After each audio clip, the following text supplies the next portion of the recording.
Dis-moi, Marine, avec tout ce qu'on vient de vivre, avec la pandémie, la situation du Covid, comment était ton passage vers les cours à distance?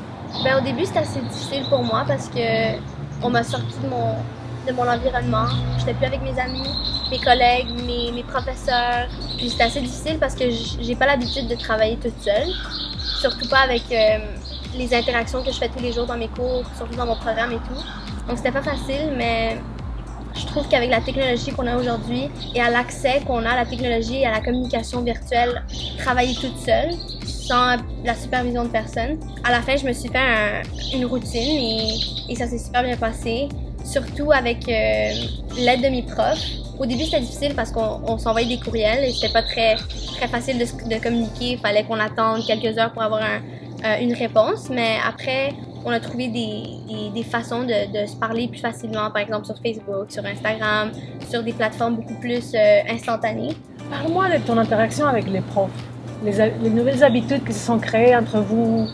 Comment ça a été là, la relation avec les profs? En fait, je pense qu'on s'est rapprochés parce que on vivait tous la même chose et c'était pas juste comme on rentrait en cours juste pour faire un cours. C'était vraiment comme on parlait de nos vies, on s'appelait par Zoom ou par Skype ou n'importe quelle plateforme pour parler un peu de nos vies, mais aussi, je pense qu'ils ont été plus là pour nous que jamais parce qu'ils étaient disponibles 24 heures par jour, certains profs. Alors tes profs, ils ont fait vraiment la différence là pour rester vraiment disponibles pour vous à distance, hein? Oui, absolument. Sans doute, comme moi, je les remercie tellement parce que je sais qu'ils ont fait tellement d'efforts pour nous. Je les remercie beaucoup parce que sans eux, je sais pas comment j'aurais fait pour pouvoir rester motivée et surtout pour pouvoir rester dans la routine et finir mes travaux. Comment tu trouves la motivation pour suivre, pour continuer, pour finir? Ben, c'est vraiment pas facile. Au début, je pensais pas finir. Comme j'ai vraiment perdu un peu l'espoir. Parce que tu me connais, je suis comme une fille qui aime trop interagir avec les gens, puis que si je parle pas avec des gens, comme ça marche pas. Je peux pas travailler toute seule. Mais là, je me suis dit qu'il faut que je garde ma routine. En fait, c'est toi qui m'as dit que je devais garder ma routine.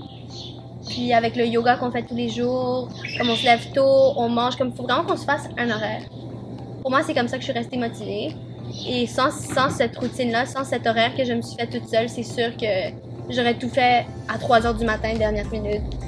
J'aurais pas pu finir comme j'ai fini, sans stress, puis vraiment comme attends.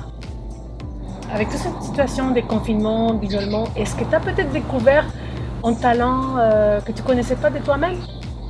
Ben oui, on a fait du yoga ensemble tous les jours pendant ce confinement. Je te voyais en faire, mais j'étais comme bon ben, je vais essayer. Puis je pense que c'est quelque chose que je vais garder avec moi.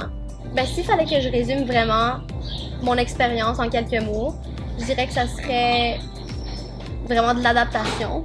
Moi, je suis une personne qui s'adapte facilement au changement. Mais là, il fallait vraiment que je teste mon adaptation. On était super bien encadrés et que nos professeurs étaient tout le temps disponibles pour nous. Donc, je trouve qu'on s'est tous adaptés ensemble. Puis, on a développé une genre de compassion de groupe. Comme quand je rendais pas un travail à temps, ma professeure me connaît, donc elle sait que c'est pas dans mes habitudes. Donc, elle faisait des suivis avec moi, puis elle essayait de trouver des façons que je puisse gérer le travail et la charge de travail avec ce confinement-là. Puis, ça s'est super bien passé. Moi, je sais que tu es une people person, hein? Mais là, que tu es confinée, là, comment s'est passé les travaux d'équipe? Parce que tu as besoin de t'entourer des gens. On fait souvent des travaux d'équipe à distance, puis chacun de notre côté. Donc, quand on parlait de travaux d'équipe, ça n'a pas tellement changé. C'est sûr qu'on a des projets en cours qu'on fait ensemble. Quand on parle de projets en tant que tel et un travail d'équipe, c'est vraiment grâce à des plateformes de travail commun comme Google Docs, Google Slides, plein d'autres plateformes qu'on utilise pour travailler ensemble. Donc, on n'a pas vraiment senti le travail d'équipe, confinement, pas confinement, parce qu'on le fait tout le temps. Et on a appris à faire ça au collégial. Alors là, tu termines ton cégep, c'est la session finale. Est-ce que tu as eu des soucis? Est-ce que tu as eu peur? Que ça se passe mal? Que tu n'arrives pas à finir comme tu t'avais prévu? Ben, au début, c'est sûr que oui, tu me connais, comment je suis.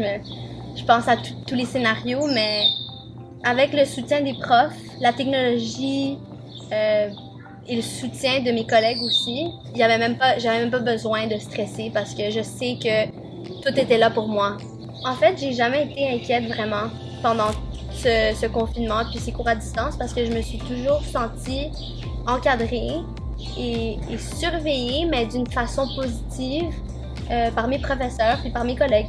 Sincèrement, avec la situation qu'on a vécue, n'ayant pas le choix de faire des cours à distance, j'ai vraiment fait le bon choix de choisir le collégial parce que je pense pas que mon expérience aurait été aussi facile et aussi plaisante